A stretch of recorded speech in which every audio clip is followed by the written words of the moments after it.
भारतीय के महान शासक पृथ्वीराज चौहान का जन्म 1149 में हुआ था। पृथ्वीराज अजमेर के महाराजा सोमेश्वर और कपूरी देवी की संतान थे। पृथ्वीराज का जन्म उनके माता पिता के विवाह के 12 वर्ष पश्चात हुआ। यह राज्य में खलबली का कारण बन गया और राज्य में उनकी मृत्यु को लेकर जन्म समय से ही षड्यंत्र रचे जाने लगे, परंतु वे बचते चले गए। परंतु मात्र 11 वर्ष की आयु में पृथ्वीराज के सिर से पिता का साया उठ गया। उसके बाद भी उन्होंने अपने दायित्व अच्छी तरह से निभाए और लगातार अन्य राजाओं को पराजित कर अपने राज्य का विस्तार करते गए। पृथ्वीराज चौहान के मित्र। पृथ्वीराज के बचपन के मित्र चंद्रबरदाई उनके लिए किसी भाई से कम नहीं थे। चंद्रबरदाई तोमर वंश के शासक अनंगपाला की बेटी के पुत्र थे। चंद्रबरदाई बाद में दिल्ली के शासक हुए और उन्होंने पृथ्वीराज चौहान के सहयोग से पिथौरागढ़ का निर्माण किया, जो आज भी दिल्ली में पुराने किले नाम से विद्यमान है।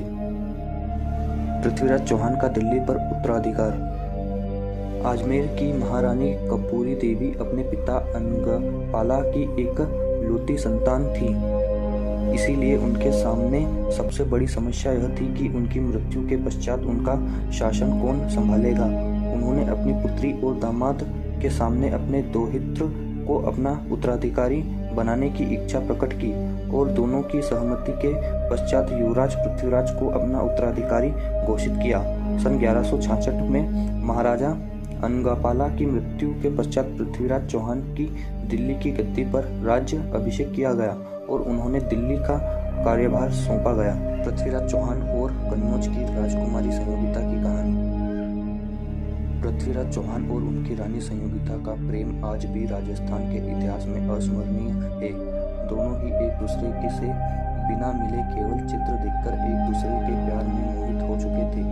वही संयोगिता के पिता जयचंद पृथ्वीराज के साथ ईर्ष्या भाव रखते थे, तो अपनी पुत्री का पृथ्वीराज चौहान से विवाह का विषय तो दूर दूर तक सोचने योग्य बात नहीं थी। जयचंद केवल पृथ्वीराज को नीचा दिखाने का मौका ढूंढते रहते थे। यह मौका उन्हें अपनी पुत्री के स्वयंवर में मिला। राजा जयचंद ने अपनी पुत्री संयोगिता का स्वयंवर आयोजित किया। इसके लिए उन्होंने पूरे देश के राजाओं को आमंत्रित किया। केवल पृथ्वीराज चौहान को छोड़कर पृथ्वीराज को नीचा दिखाने के उद्देश्य से उन्होंने स्वयंवर में पृथ्वीराज की मूर्ति द्वारपाल के स्थान पर रखी, परंतु इस स्वयंवर में पृथ्वीराज ने संयोगिता की इच्छा से उनका अपहरण भरी महफिल में किया और उन्हें भगाकर अपने रियासत ले गए और दिल्ली आकर दोनों का पूरी विधि से विवाह संपन्न हुआ। इसके बाद राजा जयचंद और पृथ्वीराज के बीच दुश्मनी और भी बढ़ गई। पृथ्वीराज चौहान की विशाल सेना। पृथ्वीराज की सेना बहुत ही विशाल थी, जिसमें 3 लाख सैनिक और 300 हाथी थे। कहा जाता है कि उनकी सेना बहुत ही अच्छी तरह से संगठित थी।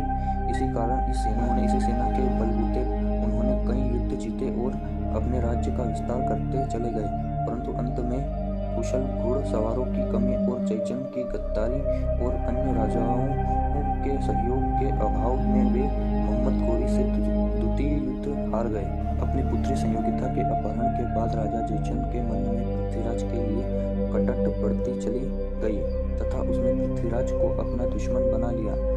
वो पृथ्वीराज के खिलाफ अन्य राजाओं को भी भड़काने लगा। जब उसने मोहम्मद गोरी और पृथ्वीराज के युद्ध के बारे में पता चला तो वह पृथ्वीराज के खिलाफ मोहम्मद गोरी के साथ खड़ा हो गया। दोनों ने मिलकर 2 साल बाद सन 1192 में पुनः पृथ्वीराज चौहान पर आक्रमण किया। यह युद्ध भी तराइन के मैदान में हुआ। इस युद्ध के समय जब पृथ्वीराज के मित्र चंद्रबरदाई ने अन्य राजाओं के मदद मांगी तो संयोगिता के स्वयंवर में हुए घटना के कारण उन्होंने भी मना कर दिया। इसके आगे वीडियो बहुत जल्दी लेकर आएंगे, तब तक हमारे चैनल को लाइक कर दीजिए, सब्सक्राइब कर दीजिए और वीडियो को शेयर कर दीजिए।